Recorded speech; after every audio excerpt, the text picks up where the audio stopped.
Good evening, everyone. Good evening, and welcome back. Welcome back to the PorscheCooled Podcast. It's Owner Stories Day. It's Tuesday. For most of you, anyway, you hear this on a Tuesday. Some people in the world, my fellow Australians, hear it on a Wednesday, I think, but it comes up on a Tuesday. My name is Michael Barth. This is the Owner Stories series, I guess, or part of the PorscheCooled Podcast. Those of you who have been here before know what it's all about. If you haven't been here before, welcome. And, you know, we've been doing these owner stories now for, 51 episodes. This is number 52. And I think you might enjoy this one tonight. We have... Who do we have? We have Filip. I don't know what's wrong with me. I'm losing my memory. We have Filip coming in. Filip is coming in from Belgium. Filip's in Brussels, I believe. Filip would be the second person that I've had on Owner Stories from Belgium. I don't think there's been any more. John was from Norway, and Alan was from Belgium, from Antwerp. So this is our second Belgian Owner Story, so to speak, on the PorscheCooled Podcast. So I'm running late, and I keep saying this, but I am actually seriously running late today. I've had a very, very crazy day at work. It's becoming insane. It's becoming absolutely insane, and I'm struggling to keep my head on top of everything. So I'm going to have a little bit of a relaxation period. I'm going to have a chat for the next hour with Filip. Filip's coming in, like I said, from Belgium, and Filip's going to join me in a second through Zoom, and we're going to talk about his PorscheCooled owner story. Okay, welcome back, everyone. Welcome back to Owner Stories. I did a bit of an introduction before Filip came online, but now I am joined by Filip, and Filip's coming in from Brussels in Belgium. Welcome, Filip. Thank you for coming on Owner Stories tonight. Good evening. I'll just tell the listeners we've sort of gone around in circles. I cancelled on Filip, Filip cancelled on me, or Filip was sick. So we've eventually met up. It's 10 o'clock in the evening. Eventually. It's 9 o'clock in Belgium, 10 o'clock in Bahrain. Let's get straight into it, Filip, because I want the listeners to hear your whole story, because you have a 911 now, and the listeners will know what it is because it's in the title. But it's not your first Porsche, so we've got a couple to get through. But we always like to start owner stories at the same point. We always like to start about where it all began. You know what I mean? Where it all began for you. And, for me, it was later in life that I started getting into Porsches. Some people get into them very young in life. Some people have had the poster on their wall, or the toy, or the Matchbox car, or the Hot Wheels car. How did it all start for you? Was it something that, a relative had? Did a relative have a Porsche? Did your father or uncle or someone have a Porsche, or is it something that started late in life with you?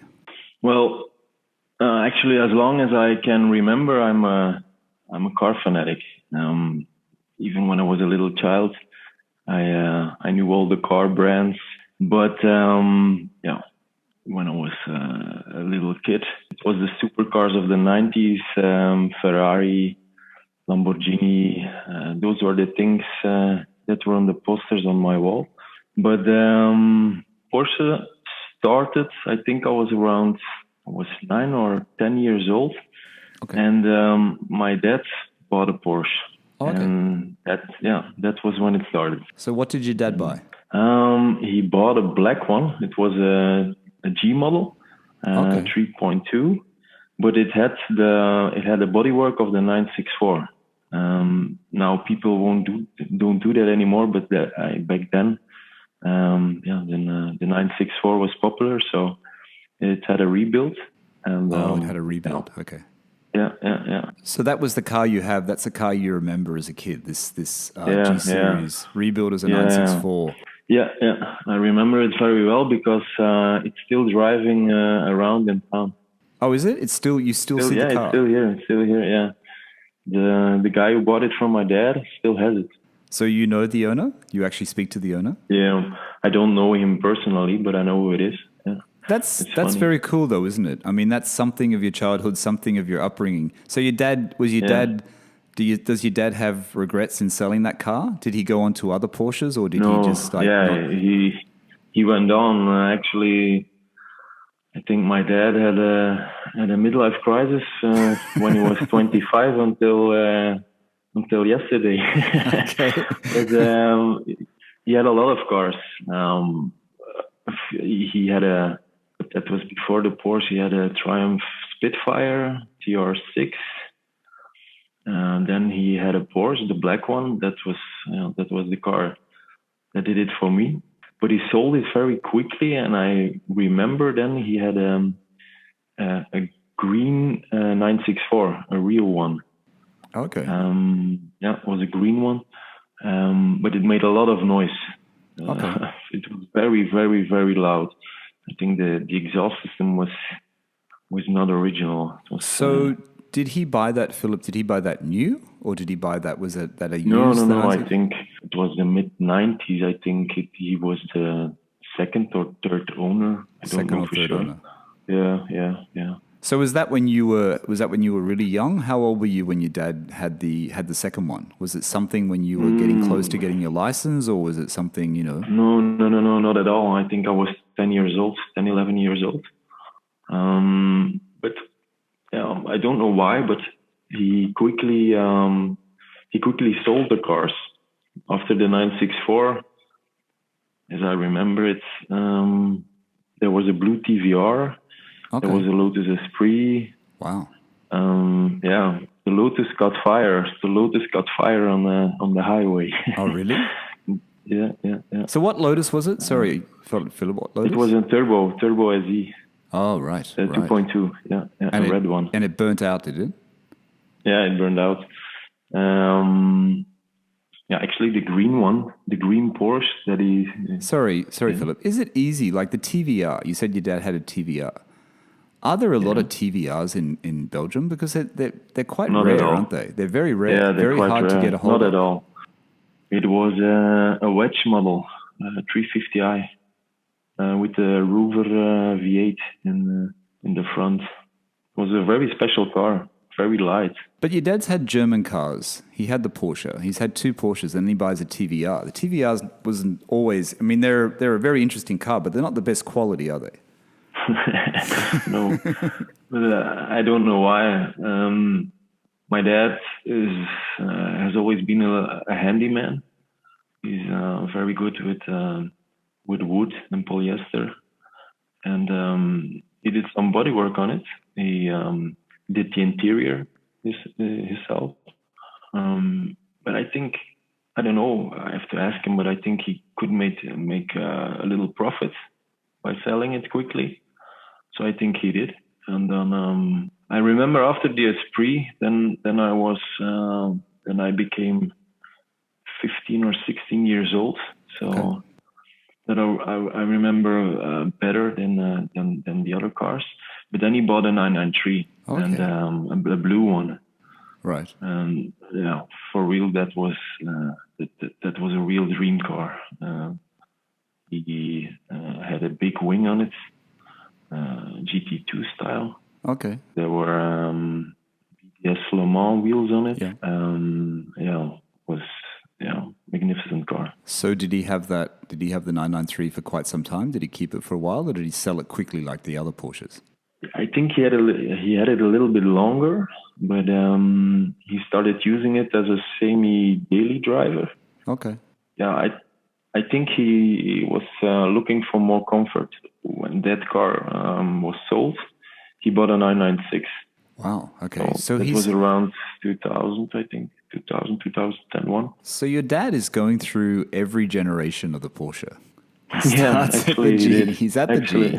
The 964, the 993, the 996. Did he get a 997 after that, or was that no? It stopped at the 996.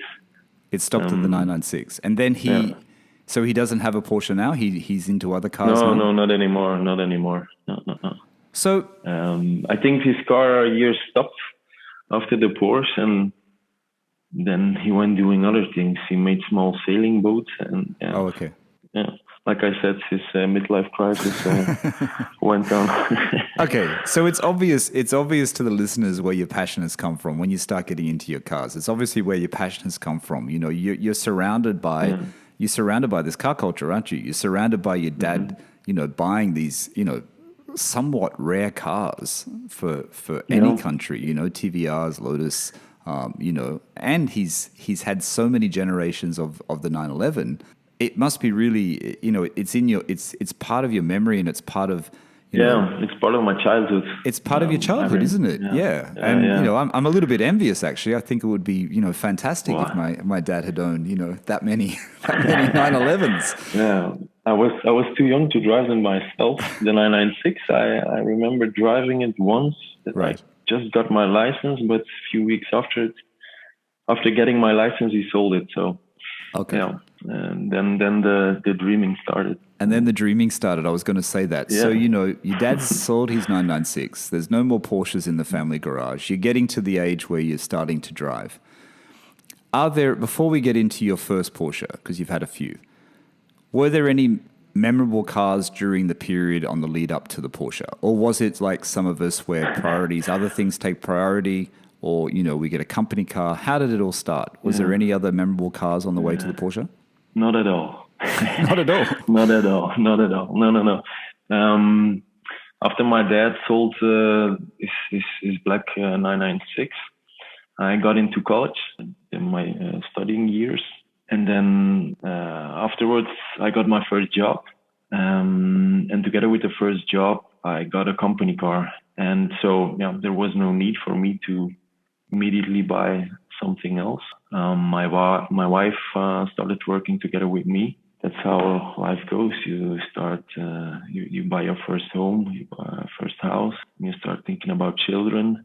So for a long time, a hobby car, a sports car was not in the plan. Was not a priority. No. Yeah, it must be hard for you because you've been brought up with that car culture and you're driving company cars, and most company cars are not that exciting, right? They're not an exciting car. It was a Volkswagen Jetta. Was a Volkswagen Golf, Volkswagen Passat. Okay. So the standard company cars. So I bet after the years you're waiting for that Porsche to come back into your life. You're waiting for that Porsche. So what's the first one? Tell the listeners when did it happen? How long ago did it happen when you bought your first Porsche? It happened. Actually, I was thinking about buying one. Yeah, quite long, obviously. But it was until 2016, 17. Okay. I really started looking out for a car. So, those websites. Yes. I was on them every day. Yes, I know. Looking out, what are the prices? What can I get? Yes. But it was until 2018, my best friend, Stan the Block, he's a car fanatic too. Right. Porsche fanatic too. And together we were talking about getting a Porsche, buying a Porsche, quite long. And one day he calls me and says, I've done it. I bought one. Okay. And I think that was the trigger for me too. Hey, you're talking about this so long. Why not get one?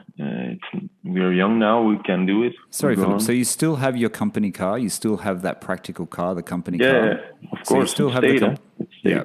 You still have that. So what do you start looking for? When your friend buys his Porsche, what do you start looking for? Do you think, okay, I'm going to go straight into I was looking for a Porsche Boxster. Okay. Or a 944. Those were the two. I'm a fan of the underdogs. Yeah. And those two really are the neglected ones, I think. And they were financially possible, how to say it. The price is slightly better. They fit my, Did you find a Boxster that tempted you? Did you find a Boxster that you wanted to buy? Because I know you didn't end up with a Boxster, did you? No, I was looking for a Boxster and I went to see two cars. But eventually I didn't buy them. Okay. Because at the same time I was looking for a 944, a black one, right. A 944S. Okay. And I was going to buy that one. But then I don't remember exactly how. But a red one popped up on the internet. Right. And I went looking to that car and I was sold. I had to buy that one. Okay. So I canceled the black one and I bought the red one. Oh, okay. So before we get into that, what was it that changed your mind about getting a Boxster? Was it the price? Was it the reliability? No. Just Seeing a 944 and driving one. Yeah, there was a connection. I don't know why, but I loved it immediately. Okay. And when when I saw the red one, I think it was Gord's red. I saw possibilities, and I knew, okay, this is going to be it. So what made you, Filip? What made you decide to get the red one over the black one? Because you said you almost made a decision on the black one. The black one was a 944S. Was the red one an S as well? No, it was a 2.7. 2.7. Okay. They only made it in 89. Okay. Yeah, the color was beautiful. The interior was nearly perfect. There wasn't a lot of kilometers on the dash, on the counter. Okay. As I remember correctly, it was only 113,000, I think, which wasn't a lot for a 944, being almost 30 years old. Yeah, that's very good. That's very, very low. So tell the listeners exactly what you bought. We know it's a 944. What year was it, did you say? The year and any options that you knew, and any options that the car had on it that were kind of special that you remember? The car didn't have a lot of options, actually. It was a 2.7, like I said. Guards red. There was a radio inside, and I think that was it. It was very basic 944. I liked it like that because it was light. There was nothing, no extras that I didn't need. You had a stick, a steering wheel, an engine, and that was it. So you liked the idea of the S because of the 944, the red one, because it was stripped back in a way. It was very pure. It was very basic. Yeah. It was a pure 944. Pure 944. Yeah. Were you planning to do track days in that car? Was the lightness an important thing, or it was just a car you're going to enjoy on the road? Yeah, just enjoying on the road. No, I never been to the track with the car. No. When you bought that car, did the previous owner? So it was quite well looked after. Had the previous owner put any other modifications on the car that you weren't so keen on, that you didn't like, or was it pretty much pure and pretty much as from the factory? The only thing I changed immediately was the rear bumper. It had the extra grille on the bottom. I don't know if you know them, but I didn't like it at all, so I got it off. And then I did, not myself, but I did some mechanical works on it. Because of the car had been standing still for quite some years. Oh, okay. So the engine had a little bit of, it was in need of a little bit of TLC. Right. And that was done immediately when I bought it. Okay. And was that a large cost for you? Was there anything majorly wrong with the car? No. There were no major issues. Some rubbers were broken. The fuel pump was changed. New oil, of course. Yes. And I think some basic maintenance. That was it. So was it one of these Porsches that was in storage because the previous owner had a lot of other cars, or was it just a car that was in storage that had been forgotten? I think he just forgot about it. Yeah, he forgot about it. Really? Was an older guy. He didn't use the car a lot. Was in his garage, and I bought it from him. So was that was a local car? That was close to where you live? Yeah, not far from me. No. All right, so we've got to come back now because this is your first one. This is the first Porsche from a kid.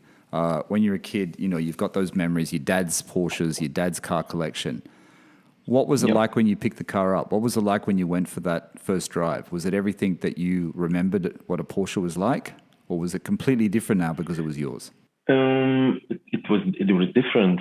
I was so happy to when I made the first drive. I was very, very happy. Yeah. But of course it was a transaxle, so you didn't have the engine at the back like a 911. Yeah. So the experience was different than I remembered from my childhood. But I think that was logic. But I liked it so much. Immediately I was I made myself a member of the Transaxle Club in Belgium. Okay. And they do tours 5 times a year. Okay. The first time I did a tour with them, that was perfect. Driving on those little roads with the 944. Yeah. Perfect. So how many miles did you put on the car before you decided to sell it for something else? I think I made 4,000 to 5,000 kilometers. Okay. And sorry, kilometers. Yeah. So how long did you own it? How long did you own it for? 3 years. 3 years. Okay, so that's good. That's good. I've had a few people on Owner Stories who've had 944s. Obviously, I've had people with 924s. As we mentioned before we started recording, Alan from Antwerp, who you're friends with his 924. Yeah. I think he always wanted a 944 though, didn't he? He actually wanted the 944, but he bought a 924. Yeah, but his is a little bit different because it's got the it's been outlawed, hasn't it? So. Is that something you wanted to do to this 944 when you bought it? Did you think about modifying it, or you just liked how it was just, from the factory almost?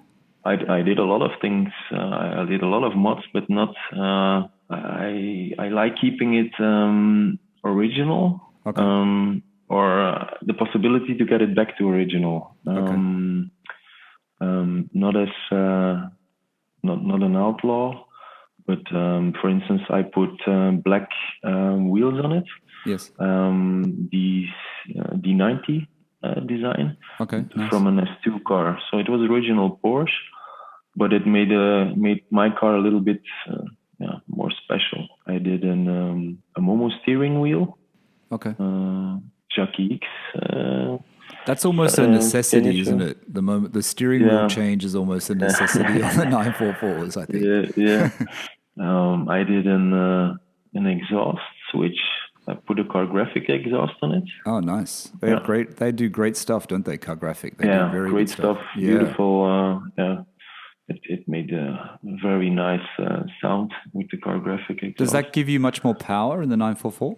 No, not at all. Not at all. No, I don't think so. No. Nothing. But it's quite a lot lighter than the standard exhaust, or is it about the same weight? I think it was a little bit lighter, but I just wanted it because it looked cool and it made a very nice sound. That was the thing I was looking for.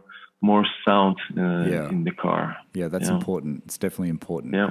Okay, so you don't have this car anymore. No, Filip. So you have this car. This is your first Porsche. You're obviously enjoying it. You've been driving it quite a lot. It was the one that caught your eye over the 944S. What was the reason in selling it? You just needed a change, or you wanted to go into a 911? No, I kept it and I bought the 996. Oh, okay. Yeah, I bought the blue 996. I bought a year and a half ago. And I intended to drive the car as a semi daily driver and keep the 944 for the weekend trips, weekend drives. Okay. That was my plan. So what happened? What happened a few months ago, I think it was April, was one of those evenings when I was looking again at the car website. And I saw the silver 996 popping up. Oh, okay. Let's stop for a second then. Let's just go back. So the 996... then everything's changed. Everything's changed. So that's the reason why. Okay. Okay, so the 996, you buy the 996 after the 944. What was the 996 that you bought? Just tell the listeners what it was, what year, and what was special about it. It was an 89 Carrera 2, 3.4. A very early car. Sorry, Filip. An 89 or a 99? 99. An 89. It was from January 89. 98. I'm sorry. 98. 98. 89 was the 994. 98, of course. It was a very early car. First gen. It was first gen. On some pieces in the car, it was labeled that it was produced in 1997. Wow. Okay. It was very early car. So these are the lighter cars, aren't they? The first ones in 98 were very light. Were lighter. And they have the mechanical gas. Yes. The gas cable not the e-gas you see on the later cars. And I know a lot of people say they're better, aren't they? I've had James at Porsche Platz on owner stories from Melbourne in Australia, and he quite liked that. I remember him saying he quite liked the 98, the first version. Yeah, I can imagine, but I cannot. I don't have a later car, so I cannot compare them. It was a good car. I used it. What made you decide on that? Sorry, Philip. What made you decide on that 996 on the blue one? What was it that made you want that one? The color. Again, the color. And it was a 996 like my dad had. So I make decisions very quick. I saw the car, and I met with the owner, Yuri. He's a friend of Alan too. Okay. I think 2 days later, I was the owner. Yeah. So when you buy these cars, I always like to talk about on owner stories and on the podcast. I always like to talk about the sort of checks you do, the things you check over on these cars to make sure that, you're not going to be too much out of pocket. Do you do any checks when you buy these cars, or are you trusting it because it is a friend of Alan's, or it's a friend, someone that you know? The most important thing is that I have a connection with the seller. Okay. Yeah. I'm not the guy that checks every detail on the car, although I know the things to check. But yeah, this car was okay. It had the IMS done, obviously. Yes. New tires on them. It was N coded, the N. Very important type. So I knew. Yeah, it was. I understood it was taken care. They was taking. It's well looked after. The previous owner, was looked after. The car was looked after. I bought it, and. Was that a low mileage car, Philip, or was it a high mileage car? Around 150,000. 150,000 kilometers. Okay, so it's medium sort of range. There's medium, higher. That's okay. Yeah, there's higher 996s, higher mileage 996s out there. That's for sure. So how was the experience then? You've come from the 944. Your dad had a 996. That was the last Porsche that he owned. How was the driving? Just tell the listeners the driving experience from the 944 that you had into your 996, because you owned them at the same time for a short period there. Short period. How was the driving experience between the two? Which one did you prefer, and what were the key? Was there a key difference that you noticed? Well, they were both very different. The 994 was the car to do the trips, to do the small roads, because it performed well at low speeds. Okay. I guess, and the 996 was a perfect car to use as a daily driver, to go to work, to go pick up the children. So it was just because it was newer, it was better, it was modern, or because it was a 911, you think it was just better? I don't think it's better. You don't think it's better? No. I think every model in the Porsche range, they all have their pros and cons. Okay. And they're at the time they were all important for getting Porsche where they are right now. Exactly.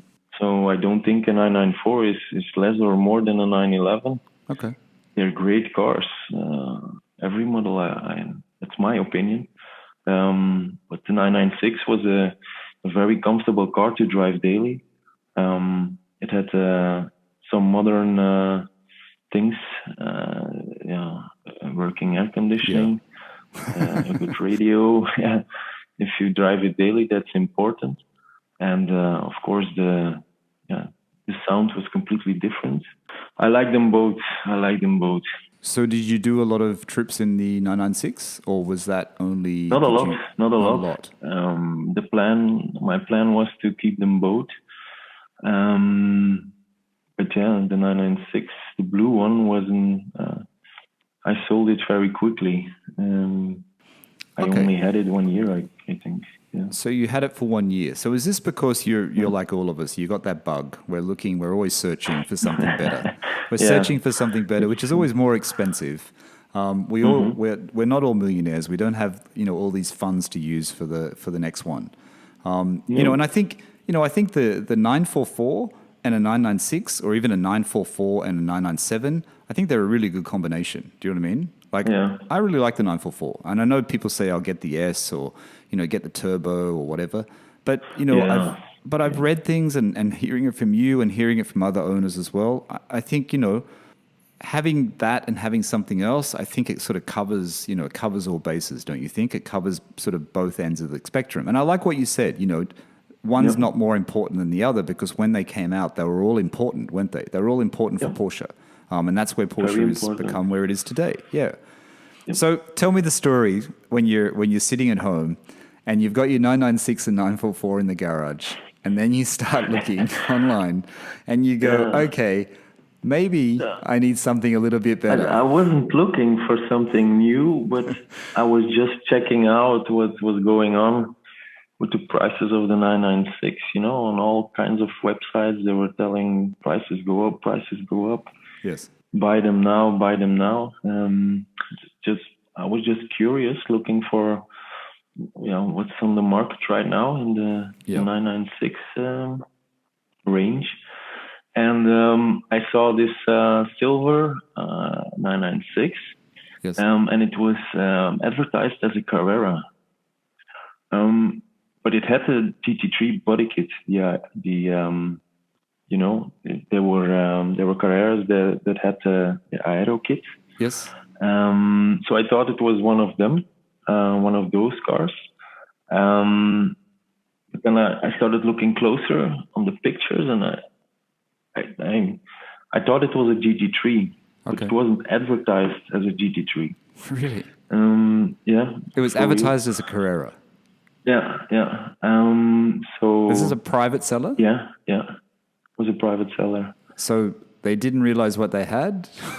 What? Right. No. They realized what they had. That's sure. But I don't know why. It was in the Carrera range. It was advertised, and I called the owner, and I said, "Yeah, I'm interested. Can I come and have a look? Can we make a test drive?" Yes. But it wasn't the owner of the car. It was his son. Okay. So it was the dad who was selling his Porsche. Okay. So I got the number from the dad, and then we made an appointment. And I went to see the car. Okay.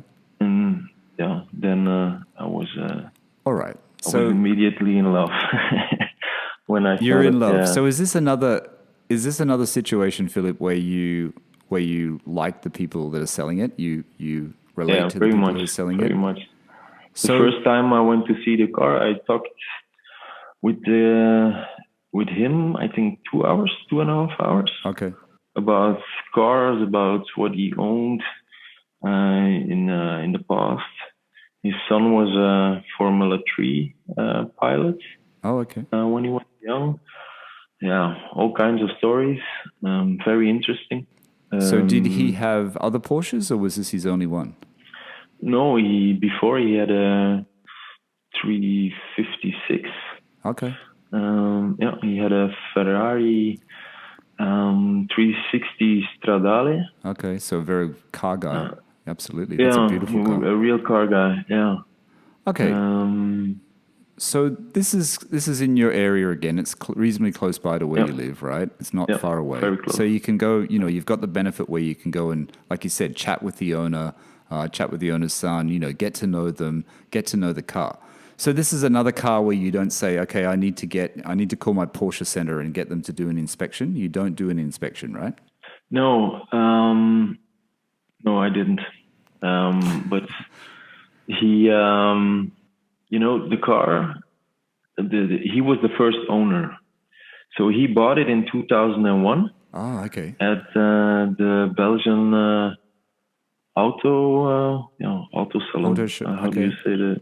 Yeah. Auto show. So he was the first owner. Yeah, the auto show. Okay. Yeah, he was the first owner, and that's a plus. Yeah, very big plus. He even had the original invoice. Oh, fantastic! Still in Belgian francs. Wow. So before the Euro. Okay. Yeah. Wow. That's great. And it was, I think, 45 invoices. Wow. The complete history of the car. Everything. Okay, so a real enthusiast. He's had a lot of good cars, so it's you trust the seller. You trust the seller, as we always say, and you buy the seller, and you take the car. Tell the listeners, Filip. Tell the listeners exactly what this car is. Tell the listeners the options that you know of, and everything about the car. So it's an original GT3 996, the Mark 1 model out of 2001. The options installed were just the radio, and it has the bucket seats, the Recaro bucket seats. Yeah, nice. And the rest is completely original and standard. Completely standard apart from that. Okay. So so the guy that owned it, he's owned it since new. He bought it brand new. He's got all the records. It sounds like a really good version. How many kilometers did it have on the car? Had he driven it a lot? Yeah, a lot. Really? 215,000. 215,000. Okay. Yeah. And it was always... Sorry, Filip, you bought this car what year? This in 2020 or 2019? 2020, last April. Oh, last April. 21. Yeah. I have so it 21. half a year now. Yeah. Okay, so it's a 20-year-old car, and he's done... Yeah. He's driven it. He's enjoyed it. He's enjoyed it, but he's also looked after it, right? He's maintained it. Yeah. I think it's... the suspension got changed twice. There's the clutch changed twice.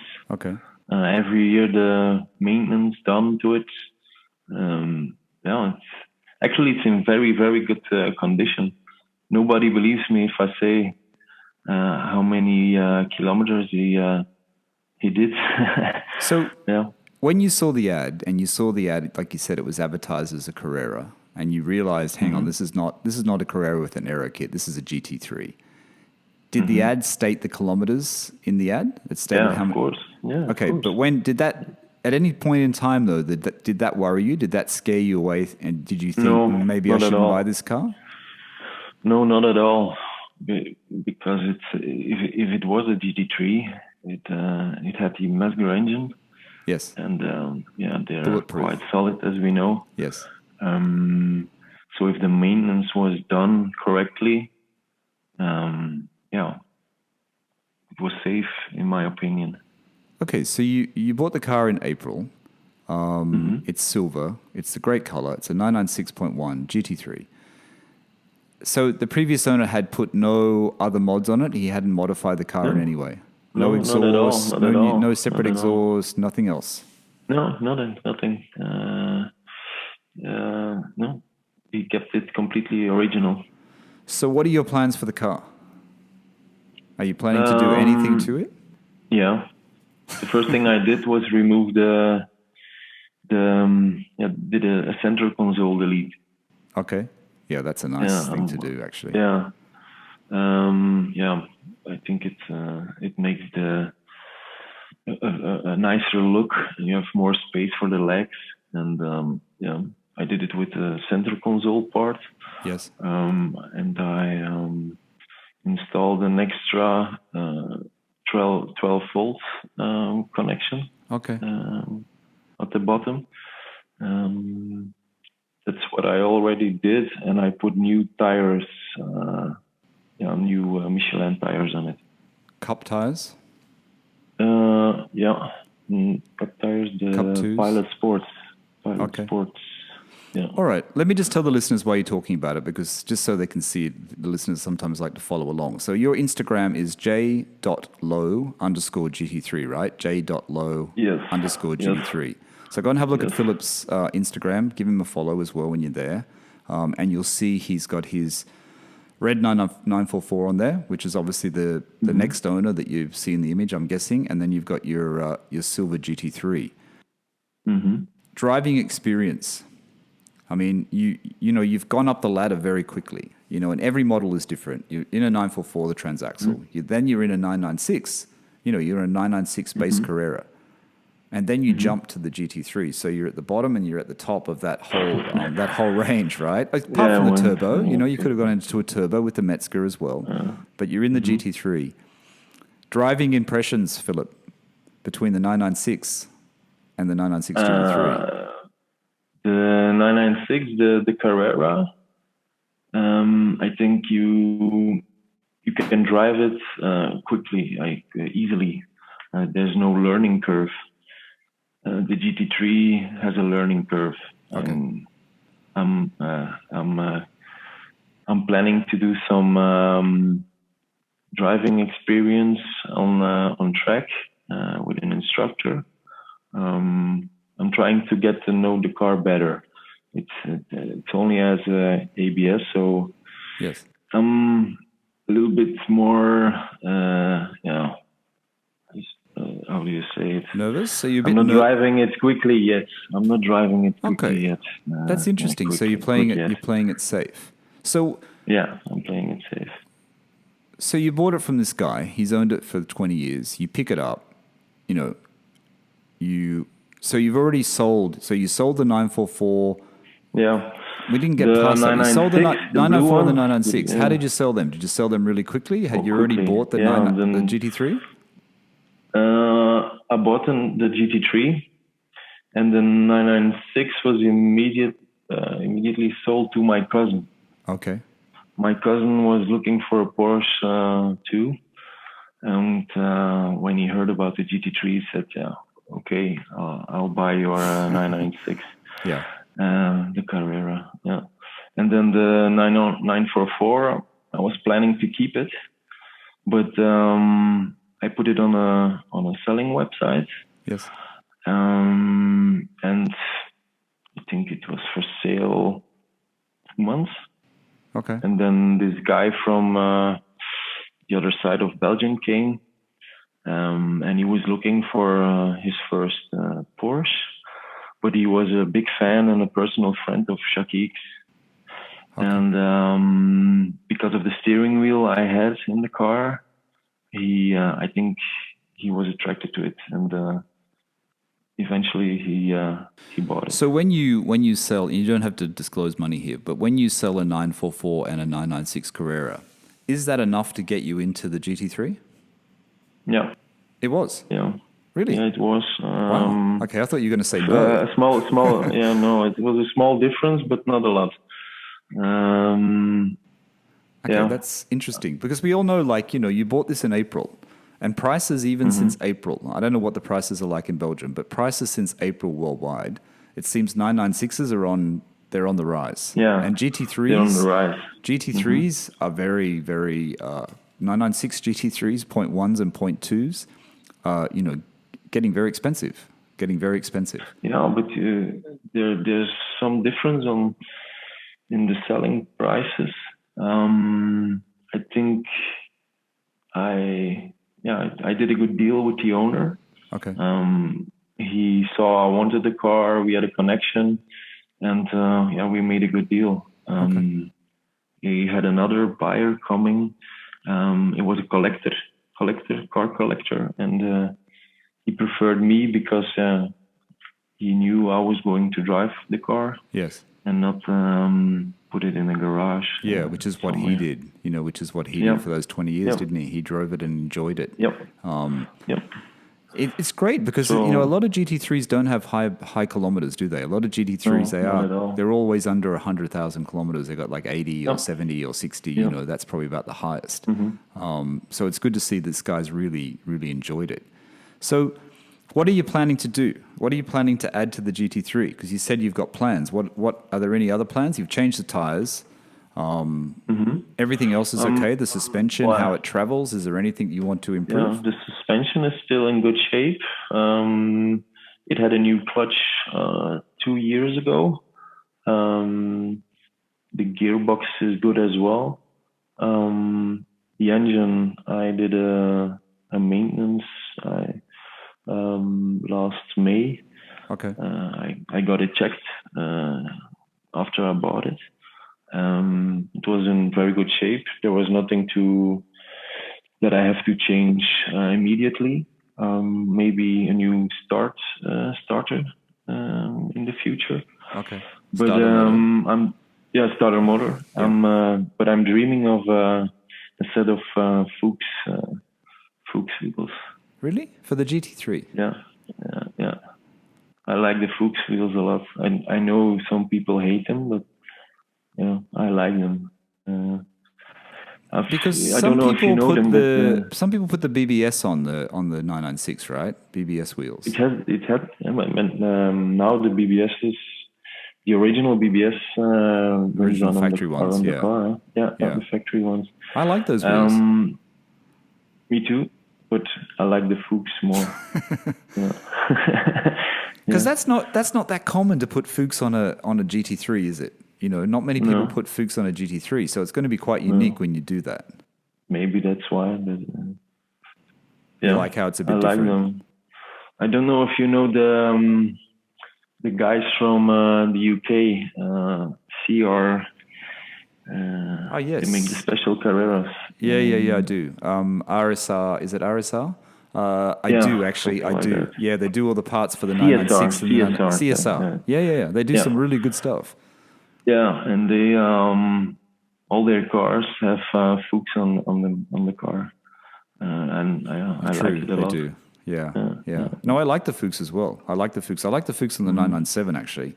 I was tempted to get another pair of wheels for my 997 and get that the Fuchs sort of sport classic type wheels because I always think they look pretty special. But they almost always need a ducktail. I mean, you've got the wing, so it's okay. But the Fuchs always go well with the ducktail, don't they? Yeah. But I want, if I change the wheels, they have to be the same spec as the original ones. Yes. Yes, so it's 8 difficult though, right? In front, 10 in the back, and the Fuchs are exactly the right right size. Are they? The right size. Offset, Oh, okay. The right size and the right offset. Yeah.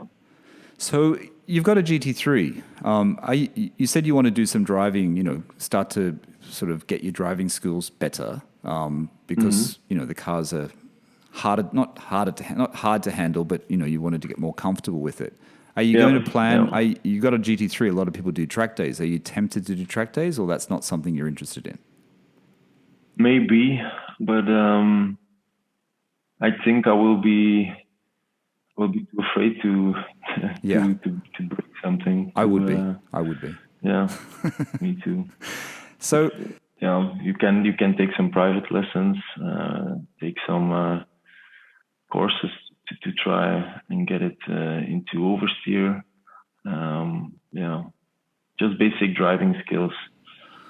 So, since you've had the GT3 since April, have you had any occasions on the fun roads near where you live? Have you had any occasions where you've got a little bit scared, where something happened, where you thought, you've lost the grip or anything like that, or everything's been okay? Everything's been okay. Last weekend I did a tour in the coast side in Belgium. Beautiful trip with some friends, together with my cousin with the 996, the blue one. The front bumper touched the ground. Oh, really? A few times, yeah. So that's a big difference with my 994. It was a little bit raised, and right, because the GT3 is quite low. So would you be tempted? Yeah. Would you be tempted to get KW springs or get the lift kit put into the car, or you don't think you really need it? I don't think I really need it. And also, in Belgium there are some regulations. You cannot change everything on the car. Oh, that's so if you change the suspension, it has to be with original parts or the same spec as the original parts. That's right. Alan was telling me that. Option, that's very complicated, isn't it? Yeah, it seems very complicated, very strict. Yeah. Mm-hmm. So is the car... I know guys, before they get their technical inspection, are changing 2 days every piece on the car. I remember that story, yeah. And then you have to change it back. everything. Yeah. I know, that's crazy. Yeah. That's crazy. So... The front hits, right? But your car is riding at the standard ride height for a 996.1 GT3, right? It's a standard ride height, yeah? So tell me about, you obviously go on a lot of drives. Tell me about this that you put in your Instagram, this Belgian all-cooled group. What is that all about? Oh, that's the guy who sold me the blue Carrera, yes. Yuri. We were talking about Porsches and all the different cars they've made. Yeah, you don't have a lot of clubs in Belgium where everybody's welcome, where everybody's invited.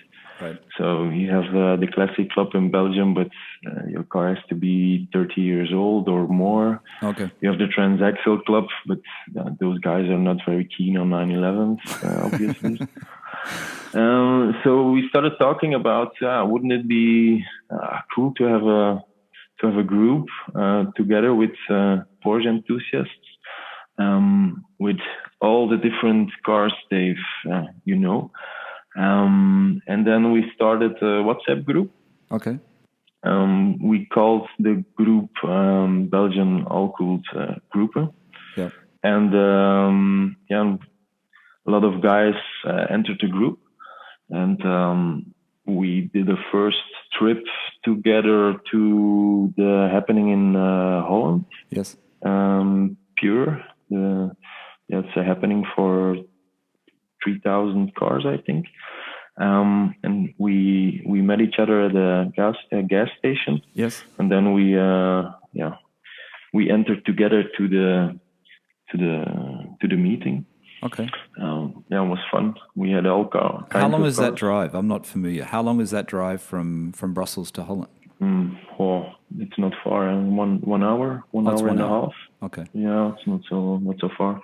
But we had all kinds of cars: 928, 996, 986, 944, 924, 997, 964. Yeah. So it's a group for all Porsches. So you're gonna regularly do these drives. You're gonna organize drives and meetups. We're planning to do something. We're planning to do an autumn trip. Okay. For who's interested in doing a trip together, and then next year we will see. Maybe we'll make it a real club. Okay. And we start doing cars and coffee or more trips or great doing idea. events together. Yeah. But that's in the future. We will see. So, but there's a pretty strong car culture in Belgium, right? There's a strong car culture. Yeah. And people are still modifying cars even though they have those regulations. But there's not a lot of Porsche, like just. What about the Porsche clubs, the actual official Porsche clubs? Are they a bit boring or they don't exist? No, they exist, but it's the official Porsche Classic Club in Belgium originated from a 356 club. Oh, okay. Yeah, and they only allow cars that are old timers in Belgium, so they have to be 30 years old or more. Right. So even 993s are not allowed in the club to participate in the events. Wow. I think they're doing it wrong because 993s. Yeah, it's not right. It's not right. It's a good idea though what you've done. Belgian all-cooled group. Anyone in Belgium who's listening can just go to the Instagram, right? It's on Instagram. Yeah. Yep. Check it out. Hey, so like before you had the 944 and the 966, and you put them together and you got your GT3. Now you got your GT3. Mm-hmm. Is that it? You've stopped looking? There's no more Porsches. This is it, right? Yeah. You've stopped. I'm gonna stop looking. I'm planning to keep this car some time. But never say never. Yeah. So if you're planning to keep that car, Filip, if you were going to add another Porsche to your garage, would you go back to the 944 and add a 944? Or is there something else that you think, wow, that Porsche would be a great car to complement my GT3? 928. 928? 928 or 951, the 944 Turbo. I think that are great cars to add to the GT3. Which 928? Just the standard or the 928S or? The 928S. before the facelift. I think the first 928 looked amazing. So what year was that? PS4 is not really my cup of tea. What year 928 would that be? Is that like an 80s? Beginning of the 80s. I think they did the facelift in... Because there was a 78, right? The first one was 78, yeah.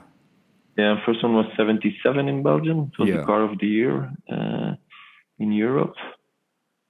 And then they changed to the S4 in 86 or 87. I don't know for sure.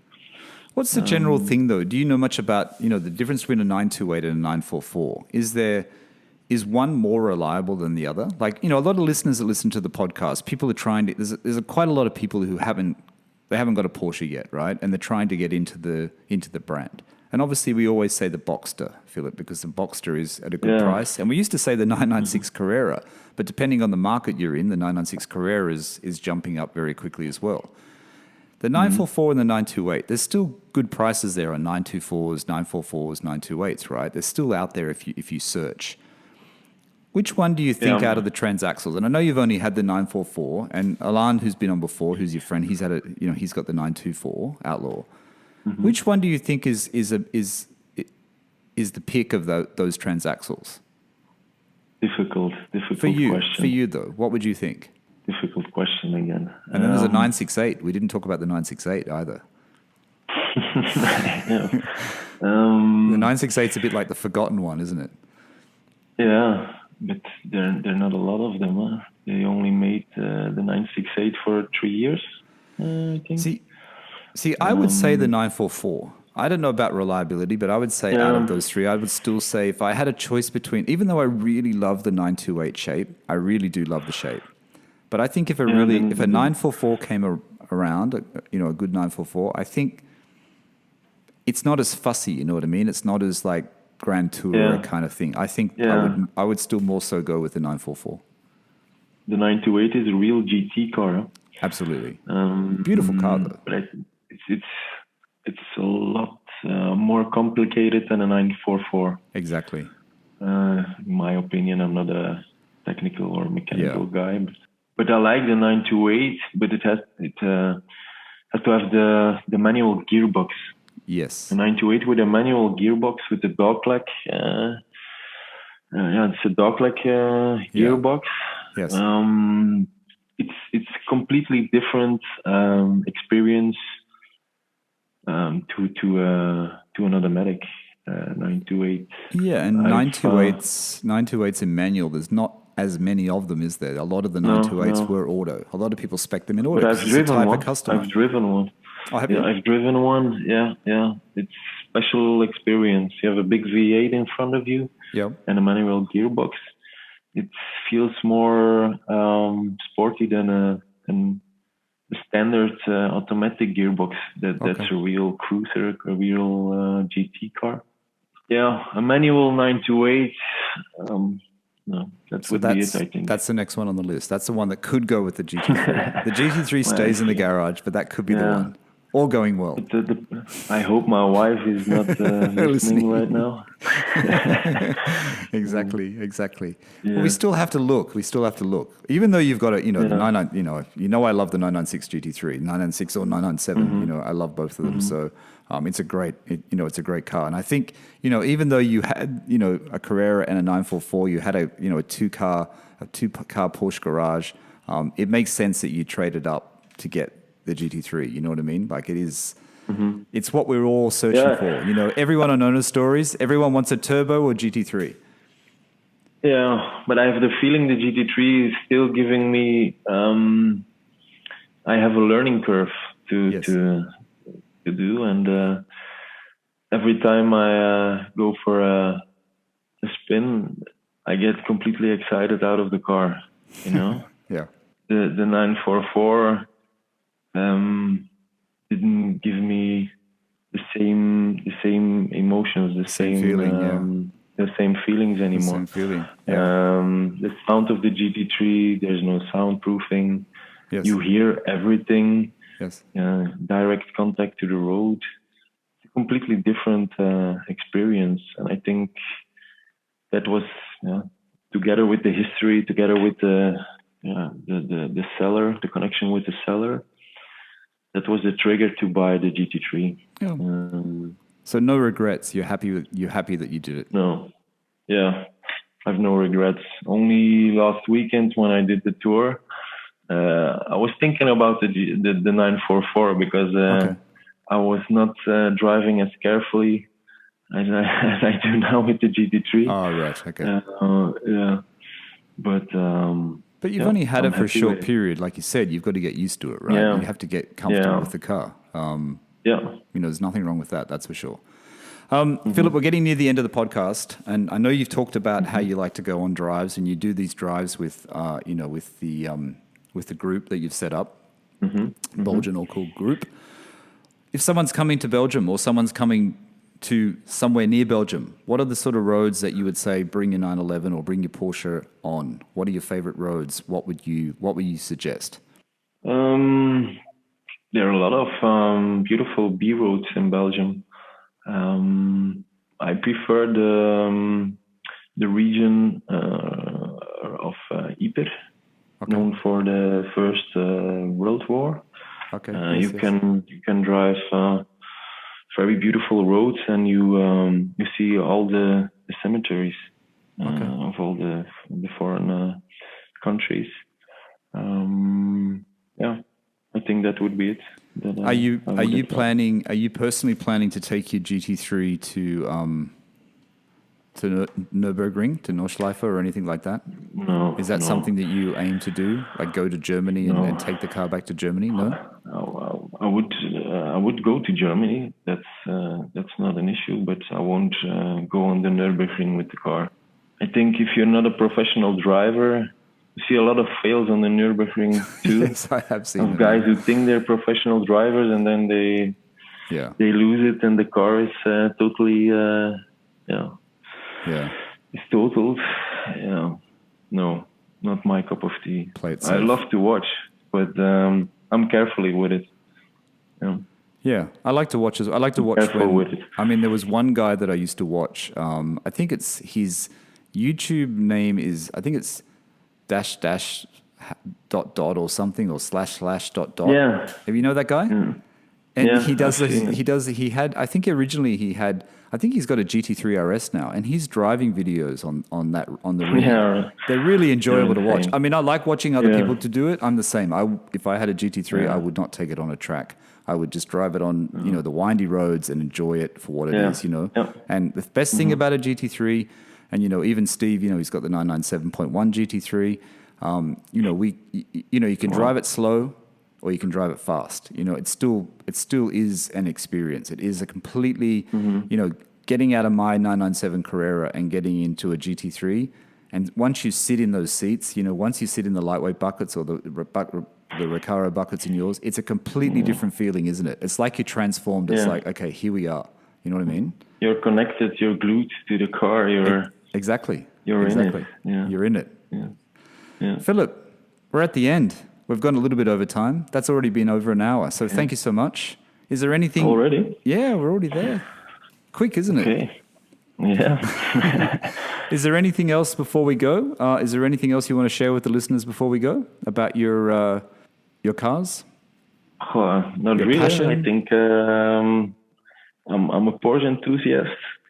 And I think the most important thing is to enjoy the car. And to look at the history of Porsche and be proud of every kind of Porsche model they've made if you own them, if you own one of them. Yeah, I think that's why I started the Belgian All Cool group together with Yuri. We love them all. Yeah, and that's a good way to be. Yeah. But I think it's great what you said before, and I think the listeners will too. That how you've got that connection that you want. You know what I mean? Owning a Porsche, no matter what it is, you know what I mean. We all connect with each other, whether it's through Instagram or podcasts or drives or whatever. You know what I mean? It's that connection, and I like how you said about when you're buying from someone and you have that connection and you feel safe in handing over your money and taking this car and continuing that journey, you know, the story of the car. Like your GT3 has got a great story. The guy owned it for 20 years. You know what I mean, Filip? He's owned it for 20 years and now you're enjoying it. That's what's great about the brand. Kind of special. You don't see a lot of GT3s with only one owner. No. 2, 3, 4 owners are normal. Huh? Yeah. He must have, you spoke to him for some time, right? He must have really loved that car. Loved that car. He took the car when his son was driving in the Formula 3 championship. Yeah. He took the car to go to the track and look at his son. So I think the car has been in every country in Europe. That was his highway cruiser to go and see his son. Yeah, it's a pretty nice highway cruiser, that's for sure. Hey, your color is GT Silver, right? It's GT Silver, not Arctic Silver.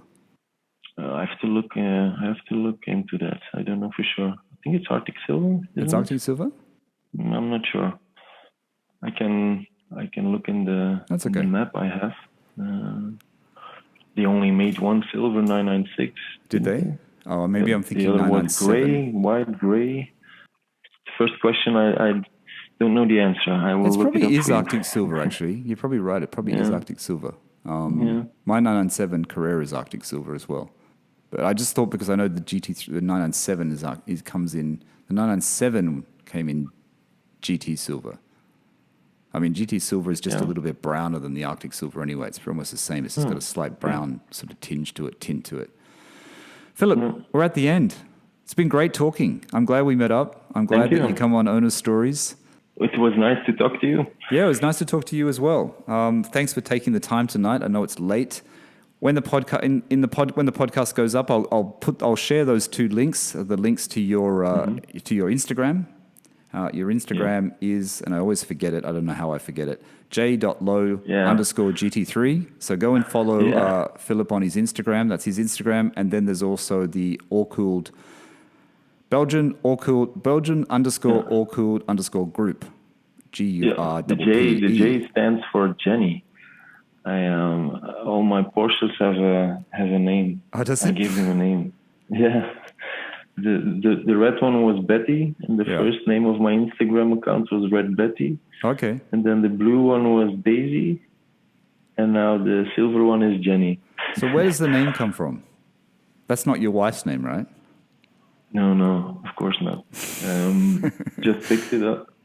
Picked it out of a list. I don't know. Are you sure? I saw the car and I thought it was okay. So this is Jenny. Yeah. Fantastic. All right, Filip. Thank you so much. Yeah. See you. All right. Thank you so much. Thank you for the chat. Thank you. All right, everyone. That's Filip coming in from Brussels in Belgium with his 2001 996 GT3. He's owned a few Porsches, as you heard, 996 and a 944. And don't forget to go and follow him on his Instagram and on check out Belgian _all-cooled group. I'll put it in the description. You'll see it there. All right, Filip, thank you so much. Thank you very much. Bye-bye. Bye-bye. All right, everyone. Thanks for listening to the PorscheCooled Podcast. Bye for now.